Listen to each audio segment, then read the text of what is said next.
മക്കളെ ഓർത്തുകൊണ്ട് ദിവസവും കരയുന്ന മാതാപിതാക്കളുണ്ട്.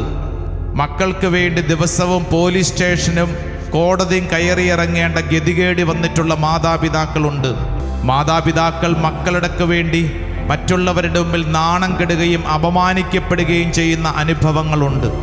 ഈ ശുശ്രൂഷ സമയത്ത് എൻ്റെ പ്രിയപ്പെട്ട മാതാപിതാക്കളെ, പ്രത്യേകിച്ച് നിങ്ങളുടെ മക്കളുടെ അവസ്ഥ എന്തു തന്നെയുമായിക്കൊള്ളട്ടെ, ഇതാ കർത്താവ് പറയുന്നു, നിനക്ക് മകനെയും മകളെയും തന്നത് അവരെ വിശുദ്ധിയിലും ദൈവിക ശുശ്രൂഷയിലും വളർത്താനല്ലേ.